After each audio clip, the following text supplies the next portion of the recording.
नमस्कार। आज हम एक बड़े दिलचस्प सवाल की तह तक जाने की कोशिश कर रहे हैं। सवाल ये कि हम इंसान समय के इस अंतहीन बहाव से और जीवन की अनिश्चित से कैसे निपटते हैं। कैसे हम जन्म और मृत्यु के बीच फैली इस बड़ी सी खाली जगह को समझते हैं, उसमें कुछ कुछ अर्थ भरते हैं। इसी गुत्थी को सुलझाने के लिए आज हम ब्रिटिश साहित्यिक आलोचक फ्रैंक करमोड के विचारों की गहराई में उतर रहे हैं, खास तौर पर उनके प्रभावशाली काम फिक्शंस के कुछ हिस्सों के जरिए। और हाँ, ये अंश उनकी मशहूर किताब the sense of an ending, studies in the theory of fiction का हिस्सा लगते हैं। तो हमारे पास करमोड के लेख के ये अंश हैं और हमारा मकसद है ये समझना कि करमोड के मुताबिक वो कौन से मानसिक औजार हैं जिनका इस्तेमाल हम समय को खासकर उसकी शुरुआत और अंत को समझने के लिए करते हैं। करमोड इन्हें फिक्शंस या कल्पनाएं कहते हैं, पर यह सिर्फ कहानियां नहीं है, ये कुछ ज्यादा गहरा है ना? तो चलिए इस सोच के ताने बाने को खोलते हैं।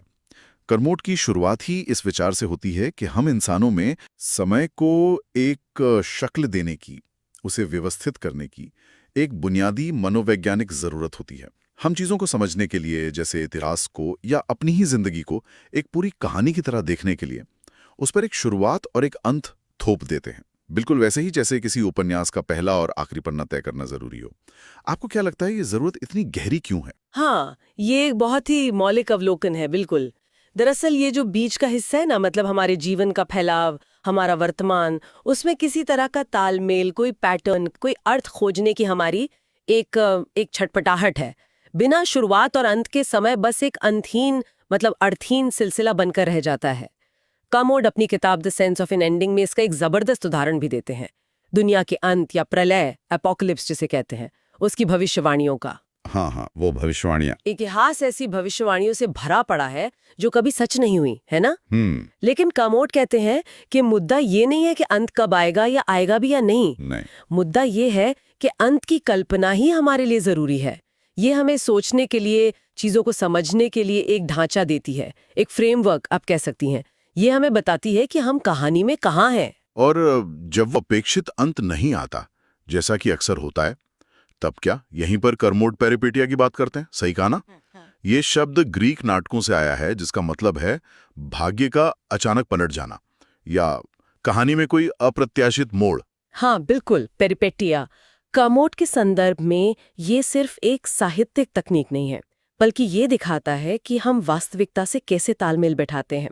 जब दुनिया हमारी बनाई हुई कहानी हमारी कल्पना के हिसाब से नहीं चलती, जब वो अपेक्षित अंत या मूड नहीं आता, तो हमें अपनी कल्पनाओं को, अपनी उम्मीदों को बदलना पड़ता है, उन्हें हकीकत के मुताबिक ढालना पड़ता है।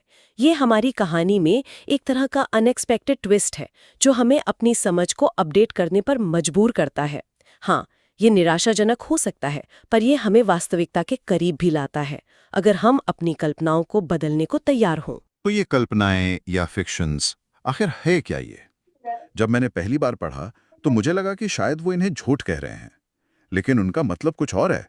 वो कहते हैं कि ये सच नहीं है, पर हम इनका इस्तेमाल जैसे कि ये सच हो वैसे करते हैं।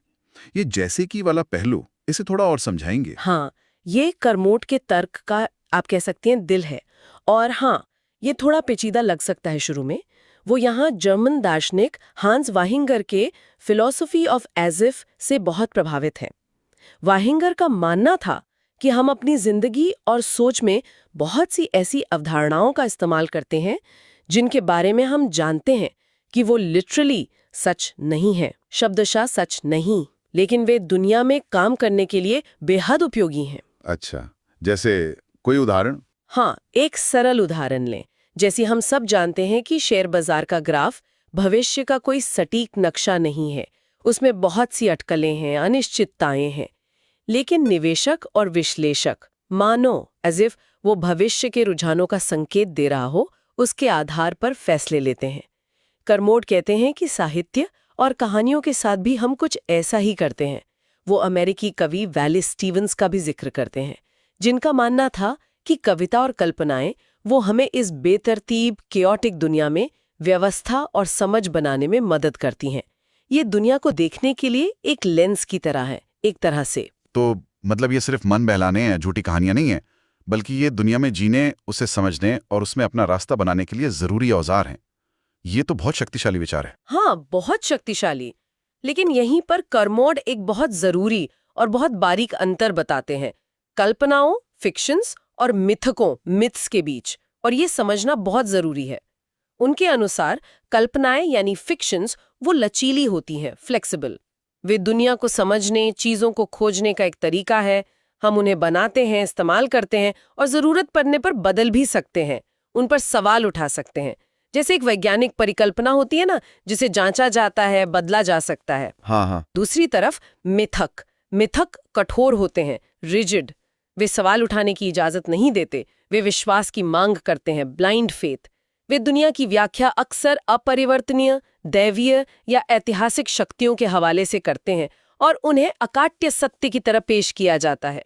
कर्मोड हमें चेतावनी देते हैं, और ये बहुत गंभीर चेतावनी है, कि जब कल्पनाएं अपना लचीलापन खो देती हैं, जब लोग भूल जाते हैं कि ये दुनिया को समझने के औजार मात्र हैं और उन्हें ही अंतिम सत्य मान लेते हैं, तो वे खतरनाक, दमनकारी मिथक बन सकती हैं। इसको ऐसे समझ सकते हैं क्या, जैसे मान लीजिए आप एक नक्शा इस्तेमाल कर रहे हैं, ये एक तरह की फिक्शन है। आप जानते हैं कि ये असली इलाके का सरलीकरण है, पूरी हकीकत नहीं। अगर रास्ते में कोई रुकावट आती है या नक्शा गलत लगता है, तो आप या तो दूसरा नक्शा देखते हैं या अपना रास्ता बदलते हैं। लचीलापन है। लेकिन अगर आप ये मानने लगें कि नक्शा ही असली इलाका है और उसमें जरा भी बदलाव या उस पर कोई भी सवाल उठाना गुनाह है, तो वो नक्शा एक मिथक बन जाता है, खतरनाक और हकीकत से दूर। क्या खूब समझाया। ये नक्शे वाला उदाहरण बिल्कुल बिल्कुल सटीक है। यही वो खतरा है जिसके बारे में कर्मोड आगाह करते हैं। उन्होंने 20वीं सदी के इतिहास से भयानक उदाहरण दिए हैं, जैसे नाजीवाद, जो एक नस्लीय श्रेष्ठता की विकृत कल्पना के कठोर मिथक बन जाने का ही तो नतीजा था। जब एक कहानी को एकमात्र सच मान लिया जाता है और उसे बदलने या उस पर सवाल करने की कोई गुंजाइश नहीं छोड़ी जाती, तो वो अनट्यूनेबल हो जाती है। ऐसी अनट्यूनेबल कल्पनाएं या मिथक समाज को हकीकत से काट सकते हैं और भयानक त्रासदियों को जन्म दे सकते हैं। लेकिन इन खतरों के बावजूद कर्मोड ये नहीं कहते कि हमें कल्पनाएं बनाना छोड़ देना चाहिए, बल्कि वो कहते हैं कि ये जरूरी है। ये विरोधाभास क्यों? मतलब अगर ये इतनी खतरनाक हो सकती हैं तो इनकी जरूरत क्यों है फिर? यहीं कर्मोड की सोच की गहराई दिखती है। वो मानते हैं कि इन खतरों के बावजूद कल्पनाओं के बिना जीना शायद संभव ही नहीं है। वे हमें वास्तविकता की जटिलताओं, उसकी बेतरतीबी और कई बार उसकी क्रूरता से निपटने में मदद करती हैं। वे हमें दुनिया में एक पहचान, एक जगह और एक मकसद का एहसास दिलाती हैं। वे हमें भविष्य की योजना बनाने और अतीत से सीखने में मदद करती हैं। कल्पनाएं हमें दिलासा देती हैं, कंसोलेशन। भले ही वो जानबूझकर झूठी हो, जैसा कर्मोड कहते हैं, वो दुनिया को हमारे लिए ज्यादा रहने लायक, ज्यादा समझने लायक बनाती हैं। शायद इसीलिए उन्होंने शेक्सपियर का नाटक किंग लियर का उदाहरण दिया है। वो कहते हैं कि एक बेहद उदास, दिल तोड़ने वाली कहानी है जिसमें कोई आसान जवाब या हैप्पी एंडिंग नहीं है, लेकिन फिर भी ये उन झूठे दिलासे देने वाली, सब कुछ ठीक हो जाने का दावा करने वाली कहानियों से कम हानिकारक है। ऐसा क्यों? क्योंकि किंग लियर अपनी तमाम निराशा और अंधकार के बावजूद एक ईमानदार कल्पना है। वो नाटक होने का ढोंग नहीं छोड़ता। वो ये दावा नहीं करता कि वो वास्तविकता का सीधा चित्रण है, नहीं, बल्कि वो अपनी कलात्मकता, अपनी बनावट को स्वीकार करता है, अपनी फिक्शनैलिटी को। वो हमें दिखाता है कि दुनिया कितनी जटिल और दुखद हो सकती है बिना किसी झूठे आश्वासन के। कर्मोड के लिए ऐसी कल्पनाएं जो अपनी काल्पनिकता को स्वीकार करती हैं, वे उन मिथकों से बेहतर हैं जो खुद को एकमात्र सत्य बताकर हमें धोखा देते हैं। और यहाँ ये भी समझना जरूरी है कि साहित्यिक कल्पनाओं को हम वैज्ञानिक सिद्धांतों की तरह सही या गलत साबित नहीं कर सकते। उन्हें उनकी सच्चाई से नहीं, बल्कि उनकी उपयोगिता, उनकी प्रासंगिकता और हमारे जीवन को अर्थ और रूप देने की उनकी क्षमता से परखा जाता है। चलिए अब इस चर्चा को समय की अवधारणा से जोड़ते हैं। ये बहुत दिलचस्प है। कर्मोड दो तरह के समय के बीच एक बहुत ही आकर्षक फर्क बताते हैं, जिसके लिए वो ग्रीक शब्दों का इस्तेमाल करते हैं, क्रोनोस और काइरोस। ये उनके तर्क के लिए काफी महत्वपूर्ण लगता है ना? हाँ, ये उनके पूरे विचार को समझने के लिए केंद्रीय है। बिल्कुल। क्रोनोस वो समय है जिसे हम घड़ी से नापते हैं। सेकंड, मिनट, घंटे, टिक टिक टिक टिक, ये बस बीतता जाता है, एक के बाद एक पल आते जाते हैं। ये अनुक्रमिक है, सीक्वेंशियल, लेकिन इसमें अपने आप में कोई खास मानवीय अर्थ या महत्व नहीं होता। ये बस गुजरता हुआ समय है, जैसे जैसे ट्रैफिक में फंसी गाड़ी का मीटर चल रहा हो। दूसरी ओर काइरोस है। काइरोस है महत्वपूर्ण सार्थक समय। ये अवसर का क्षण है, द ऑपर्च्यून मोमेंट।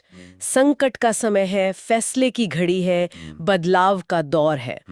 ये वो समय है जिसे हमने खास मतलब दिया है, जिसे हमने अपनी कहानी का हिस्सा बनाया है। ये सही समय है, यादगार पल है, या जिंदगी का अहम मोड़ है।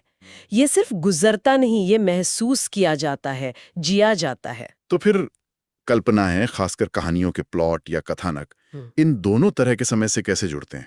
वो क्रोनोस को काइरोस में कैसे बदलते हैं? हाँ, यहीं पर कर्मोठ धर्मशास्त्रियों जैसे ऑस्कर कुलमन और जॉन मार्श के विचारों का इस्तेमाल करते हुए एक बहुत ही मौलिक बात कहती हैं। उनका तर्क है कि कथा साहित्य या प्लॉट का मूल काम ही यही है, क्रोनोस के नीरस लगातार बहते प्रवाह को काइरोस के सार्थक यादगार क्षणों में बदलना। एक कहानी क्या करती है आखिर? वो समय के एक हिस्से को चुनती है, उसे एक शुरुआत देती है, टिक, और एक अंत, टॉक, और बीच के समय को घटनाओं, चरित्रों, भावनाओं और अर्थ से भर देती है। वो इस बीच के समय को मानवीय बनाती है, उसे आकार देती है। एक साधारण सी लोक कथा शायद टिकटॉक जैसी हो, एक स्पष्ट शुरुआत, मध्य और अंत। लेकिन जेम्स जॉयस के यूलिसिस जैसा जटिल उपन्यास क्या करता है? हाँ, उसका उदाहरण देते हैं वो। हाँ, वो एक ही दिन के क्रोनोस को लेता है और उसे मानवीय चेतना, स्मृति और अनुभव के काइरोस से इतना भर देता है कि वो टिक और एक लंबा विस्तार, टॉक जैसा बन जाता है। प्लॉट जो है वो बीच के साधारण समय को असाधारण बना देता है। वाह! तो कहानी का प्लॉट सिर्फ घटनाओं का क्रम नहीं है, बल्कि वो समय को मानवीय अनुभव में ढालने का एक तरीका है। ये कमाल की बात है। ये हमें जन्म और मृत्यु के बीच के उस विशाल, खाली से लगने वाले क्रोनोस को जीने लायक, अर्थपूर्ण काइरोस में बदलने में मदद करता है। बिल्कुल सही कहा आपने। बिल्कुल, प्लॉट हमें समय का एक मॉडल देता है और इसी मॉडल के भीतर पेरिपेटिया, वो अप्रत्याशित मोड़, काम करता है। वो हमारी अपेक्षाओं को चुनौती देता है जो प्लॉट नहीं बनाई थी। जब कहानी हमारी उम्मीद के रास्ते पर नहीं चलती तो ये हमें चौंकाता है, हमें चीजों को नए नजरिए से देखने पर मजबूर करता है और कहानी को और हमारी समझ को भी आगे बढ़ाता है। ये सिर्फ एक साहित्यिक मसाला नहीं है, बल्कि ये दिखाता है कि हम लगातार समय के साथ अपने अनुभव और अपनी समझ को कैसे एडजस्ट करते रहते हैं। और कर्मोड ने इसे कला इतिहासकार E.H. गोम्ब्रिच के स्मृति या याददाश्त के बारे में विचारों से बना। गोम्ब्रिच प्राइमरी रिटेंशन, रिकॉल और एंटिसिपेशन की बात करते हैं। मतलब जो अभी हुआ, जो पहले हुआ और जो होने वाला है, उसका अंदाजा। तो क्या कल्पनाएं हमारी यादों और भविष्य की उम्मीदों को भी आकार देती हैं? हाँ, ये एक बहुत गहरा जुड़ाव है। बिल्कुल, कल्पनाएं और कहानियां अपेक्षाएं पैदा करती हैं, एंटिसिपेशन। हमें लगता है कि आगे ऐसा होगा, और ये अपेक्षाएं हमारी पिछली यादों, रिकॉल और हाल की घटनाओं की स्मृति, प्राइमरी रिटेंशन पर आधारित होती हैं। प्लॉट इन अपेक्षाओं को बुनता है और फिर पेरिपेटिया आता है और इन अपेक्षाओं को तोड़ता है या मोड़ता है। इससे कहानी में तनाव पैदा होता है और अंततः एक नई गहरी समझ उभरती है। ये सारे तत्व, स्मृति, अपेक्षा, कथानक, अप्रत्याशित मोड़, ये सब मिलकर हमें समय के मॉडल बनाने में मदद करते हैं। और ये मॉडल हमें न सिर्फ कहानियों को समझने में मदद करते हैं, बल्कि अपनी जिंदगी को, अपने अतीत, वर्तमान और भविष्य को समझने और उसमें रास्ता बनाने में भी मदद करते हैं। तो अगर हम इस पूरी चर्चा का सार निकालें जो हमने अभी की, तो फ्रैंक कर्मोड का मुख्य तर्क ये लगता है कि फिक्शन या कल्पनाएं सिर्फ मनोरंजन या एस्केपिज्म नहीं है। वे दुनिया की अराजकता और समय के अनथीन विस्तार को समझने के लिए अनिवार्य मानवीय रचनाएं हैं, बेहद जरूरी। ये हमारे जन्म और मृत्यु के बीच के जीवन को आकार देती हैं। घड़ी की टिक टिक वाले निरर्थक समय क्रोनोस को महत्वपूर्ण मानवीय पलों, काइरोस से जोड़कर उसे जीने लायक बनाती हैं। हाँ, बिल्कुल। वे हमें इस जटिल दुनिया में नेविगेट करने, उसमें अर्थ खोजने और अपनी पहचान बनाने में मदद करती हैं, भले ही वे तथ्यात्मक रूप से पूरी तरह सच न हो। असली चुनौती और जिम्मेदारी ये है कि हम उन्हें कल्पनाओं के रूप में पहचानें, ऐसे औजारों के रूप में जिन्हें हम इस्तेमाल करते हैं, जांचते हैं और जरूरत पड़ने पर बदलते भी हैं। हमें उन्हें कठोर, अपरिवर्तनीय, सवाल से परे और खतरनाक मिथकों में बदलने से हर हाल में रोकना होगा, क्योंकि ऐसे मिथक हमारी सोचने समझने की क्षमता को ही खत्म कर देते हैं और हमें हकीकत से बहुत दूर ले जाते हैं। ये वाकई बहुत कुछ सोचने को मजबूर करता है। करमोड के इन विचारों की रोशनी में अगर हम आज की दुनिया को देखें, जहां हम लगातार अनगिनत कल्पनाओं से घिरे रहते हैं, न्यूज़ चैनलों पर बनती बिगड़ती कहानियों से लेकर सोशल मीडिया की वायरल नैरेटिव्स तक, फिल्मों और विज्ञापनों से लेकर राजनीतिक भाषणों तक, सब तरफ कहानियां ही कहानियां हैं। तो ये सवाल उठता है कि ये सब मिलकर हमारे अपने अंत की भावना को, या हमारे समय की, हमारे इतिहास की, हमारी समझ को कैसे गढ़ रही होंगी। क्या ये हमें दुनिया को बेहतर ढंग से समझने में मदद कर रही हैं, या फिर अनजाने में हमें किसी नए किस्म के अनट्यूनेबल मिथक की ओर धकेल रही हैं? ये एक ऐसा सवाल है जिस पर शायद हम सबको सोचने की जरूरत है।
माथि बिचमा बन्द गरेर चाहिँ भन्दा नि भन्दैनन् कसैले।